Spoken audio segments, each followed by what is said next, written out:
Hello everybody and welcome back to the letter. So I'm sorry I just brought it back here because I wanted to know what happens if you press close eyes and pray. Seeing as be brave and look up seems to have been the right choice. I shut my eyes tight, muttering fervent prayers under my breath. Our Father, who art in heaven, hallowed be thy name. She's religious.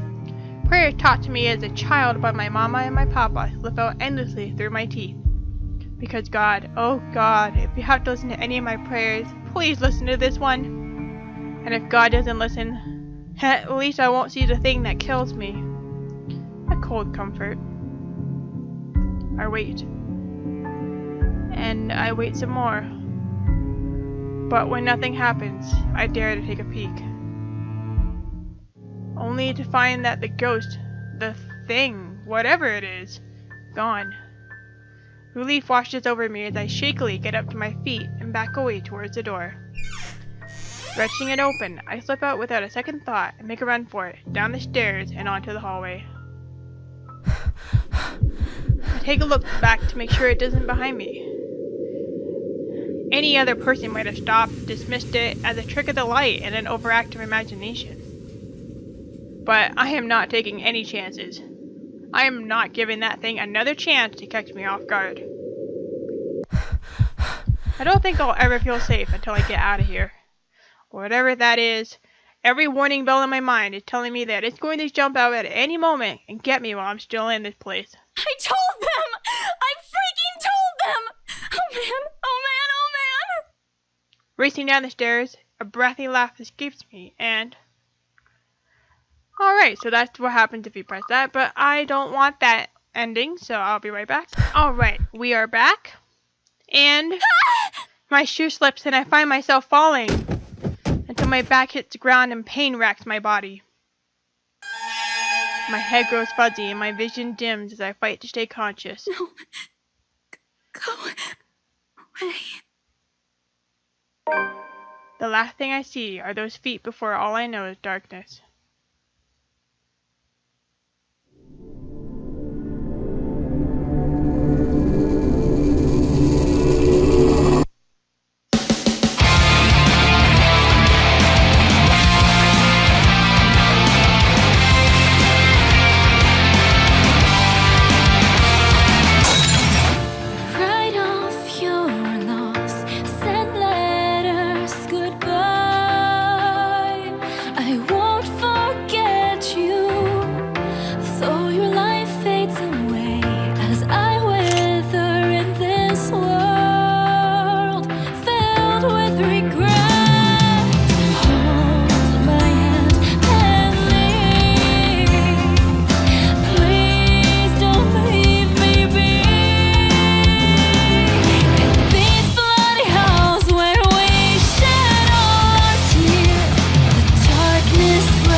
A buzz breaks the silence.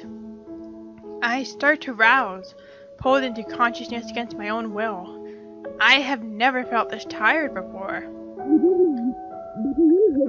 I just want to sleep, but the insistent buzzing, poking, and prodding isn't letting me. My old mattress may not be the comfiest of places, but that doesn't make me any more eager to wake up. 5 more minutes, Becca. I swat away at what is nudging persistently at my side. Come on. Can't I just get a few extra minutes to sleep today? I promise I'll work hard once I am up. A hand lightly taps my cheek, and something cold is suddenly being pressed at the back of my head. The icy sensation slowly spreads throughout the area, giving me an uncomfortable feeling. April, is she alright? Isabella? Isabella? Gosh, can you hear me? Isabella? The fog of unconsciousness immediately lifts from my mind the moment I recognize the voice and my eyes snap open. There, looking down at me, is Rose. Another woman loiters beside her, but my attention is too focused on my co-agent, who even asks why there's someone else with her. Rose's posture just screams worry, although she is keeping a straight face, or trying at least. I can't help but feel bad for making her fret. A wave of dizziness washes over me as soon as I try to get up, forcing me to lie back down again. Luckily, it subsides after a few seconds, until only a mild throbbing somewhere at the back of my head remains. With little assistance from Rose, I push myself upright. She hands me an ice pack and gestures for me to press it where I suspect a small bump has already formed, if the light ache in the area is any indication. All right, Isabella, where are we? The Ermengarde mansion. Why? Ow, my head. And the date today? October 21st? Rose. Last one. Can you count to 15 in reverse order? 15, 14, 13, 12, no, that's wrong. Why are we doing this? She's just checking to see if your injury is in any way serious. This time, I curiously regard the woman standing beside Rose. It's impossible to overlook her, with the way she towers over us. She is quite tall. And here I thought Rose is already tall. Whoa, that was weird. Who is she anyway? One of the remaining cleaning crews? But with how primly dressed she is, I don't think anyone would want to clean in a suit. An expensive suit at that. The gloves alone must already have cost a fortune. Her eyes slowly shift between me and Rose, considering us with an almost unreadable expression, before finally fixing a sharp gaze on me. I can't help but fold my arms protectively over myself as she does so. She may be far from the cleaning crew, but she certainly looks like my supervisor during evaluation days. Just do it, please. I eye them both warily, but recite everything as she has asked. Rose releases a breath of release once I'm done. You scared me for a moment there. I was about to call for an ambulance when you started stirring. Are you all right? Exasperation soon replaces the dull ache. The memory's a little fuzzy, but the attic? And There was someone, Rose. In the attic. Someone? You mean a client? Oh, that's unlikely. It's probably just one of the cleaning crews. The boss sent a few of them back this morning for some last-minute... No, not any of those. I'm not actually sure. Uh-oh. Wait, didn't I call you? You said you were in the attic when you answered. That's why I went there in the first place. Both Rose and the lady look at me like I've just grown another head. Did I say something weird? Rose cast an apologetic smile at the woman beside her before the awkward silence stretches on further. It's her saleswoman smile, the same one she had taught me back when I was still her trainee. I should show this to troublesome clients or just to avoid trouble in general, she advised. It's also the one she gives me when I've done something particularly absurd that may cause us to lose a potential sale. Her eyes are serious when she turns back to me. She takes both of my shoulders, gently squeezes it, and with as much patience she can muster. As much as I'd love to have gotten at least a heads up of your arrival, I didn't really get a call from you. You know, signal here is absolutely horrendous. I was in the garden earlier and couldn't even make a single call. Isabella, I'm going to ask again. Are you really all right? What happened? I don't know. It's all a bit blurry. I remember I was looking for you, but you weren't in the attic. And there's... whoever it is. Then I must have tripped on a rug or something on the way down. Oh no. Do you think someone came in while you were out? You left the main door open. We are so going to get into big trouble if something gets stolen, Rose. Perhaps it is a concussion. Are you sure you feel fine? We could still call for an ambulance. I could cover for you. No, I'm fine. I'm okay, Rose. I can work. Wait. Hold your horses, Rose. I can't just miss an important sale because of a minor bump in the head. An extremely minor bump. I've had worse when I was a kid. This is nothing. Besides, if I leave, you'll have to shoulder everything in the open house, alone. And in a mansion this big? Well, there's also the part where I may lose that bonus, BRC promise, but that's completely beside the point. Rose gives me a skeptical look when I return the cold compress to her and push myself off the floor. I have to use the staircase's railings to steady myself, but otherwise, I feel fine. See? I'm A-okay. The two of them exchange a worried glance, and Rose assumes a contemplative look. I bite my lower lip in anticipation. If she says no... All right, you in. A smile threatens to slip out from me. If I see that you aren't feeling well, I'm taking you personally to the nearest clinic to have you checked. Clear? Clear as day, ma'am. Thanks, Rose. You insisted. But remember what I said. First sign of you looking not okay, and we're off. No questions asked. It's just a small bump. Don't worry. You shouldn't downplay these kinds of things. It could be a serious injury for all we know. That's true. Suddenly, a small cough sounds against the wall of the foyer, interrupting our banter. The woman is looking expectantly at the two of us, her stare making me shrink back a little on myself. She isn't really intimidating. Well, she is. But not in the scary negative way. Far from it, actually. Her demeanor simply commands an air of sophistication and respect. In a different world, a younger me would have probably wished to be like her. She coughs again, lifting a well-trimmed eyebrow at me in question. Words get caught in my tongue, and Rose, as usual, is swift to catch my own blunders. My sincerest apologies, Mrs. Miss McCulloch. Marianne McCulloch. Mikala? She's an interior designer. Oh! She hands Rose her business card.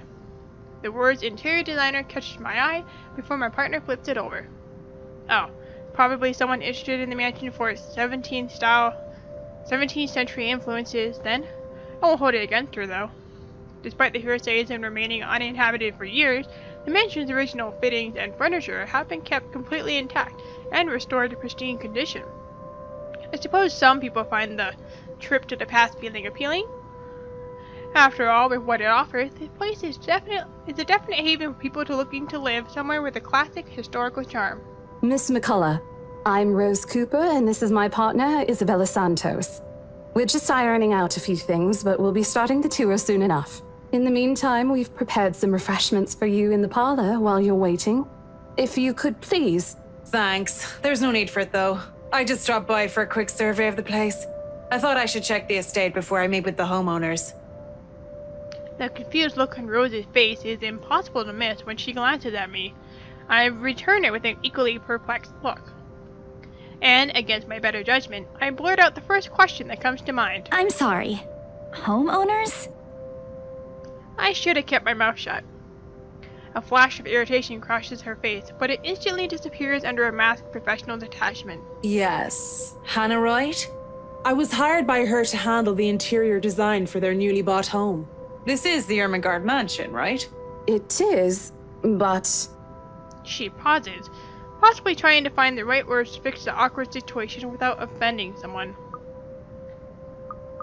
Yeah, Rose nudged me with her elbow. So, she's saying that someone already bought the place, but we're getting ready to sell it, like, right now. So, that doesn't seem right. So, we'll have to check with our supervisor. It may have been bought off the book. We don't know. Those few moments have given me enough time to clear my head of any nervousness or confusion clouding it. It is, ma'am, but we weren't aware the mansion has already been sold. What do you mean? I almost flinch when she turns her gaze on me, but I stand my ground. Besides, it isn't like I haven't dealt with awkward situations like this before. I may screw up at times, but that doesn't mean I haven't learned a thing or two in the 5 years I've worked in the business. The mansion is indeed for sale, ma'am. Today's the open house, in fact. However, we haven't heard anything from the higher-ups that a deal has already been closed for this particular property. If you'd like, my co-agent and me can check with them right now. She nods, seemingly in deep thought after I've finished. She appears to be a reasonable person anyway. Given the proper explanation, she'll likely understand. I thought something looked odd when I arrived here. Excuse me, I think I need to make a call to my secretary. Thank you for your assistance, Miss Santos. Okay, she's also confused too, right? With a slight wave of her hand, she leaves us, presumably to double check with someone on her side.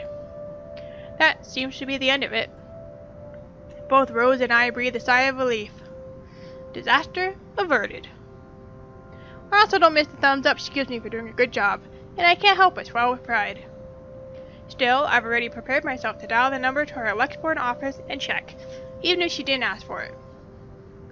I will be very frustrated if, for some reason, an agreement has already been decided without my or Rose's knowledge. That's a whole new level of unfair. We've been working hard on this. Moments later, Miss Koloff returns, looking a little frustrated, but an apology clear in her face. I feel a little sorry for her having to go through all this trouble. There seems to have been a little misunderstanding with my client. If you'll allow it, I'd like to stay and wait for them here. I was informed they'll be dropping by for the open house today. I figured it'd be a waste to just leave after that long drive. I might as well meet him here. Okay. Certainly. You could stay at the parlor in the meantime, ma'am. I'm sure it won't be long before our guests arrive. And, Isabella? I left a few documents in my car. You know where I keep those. Can you please get it for me? Rose takes a glance at her wristwatch before tossing me a set of keys. So I think I know what happened with Miss Koloff here. Is the people who have hired her, they're probably so pretentious, like, yeah, it's already basically bought, so just go ahead and look at it, like those people, right? And hurry! We've still got a few minutes to double check those papers. Okay, got it. Give me a few minutes. The two of them disappear behind the parlor's door. Their departure brings with it a hushed stillness to keep me company, neither comforting nor soothing. This alone, it's impossible not to think of what truly happened earlier. I wish the memory isn't as elusive as it normally is. Then again, Rose already said she didn't receive any call from me. Was it just my paranoia at work?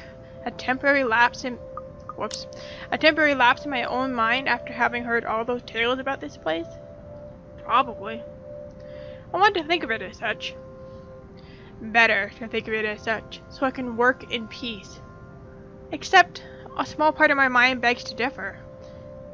And if I'm going to be completely honest with myself, I want nothing more than to leave this place as soon as possible. I don't know what's in this house, and I don't want to know. The keys Rose have just handed me dig into my palm, its jagged edges creating shallow ridges on my skin from how hard I am clutching it. It's a cursory reminder of what I still need to do, and why I've taken this job in the first place. Hugging my blazer close to my body, I exit the house to get what Rose has asked of me. Just a few more hours, Isabella. Sell the house, get the money.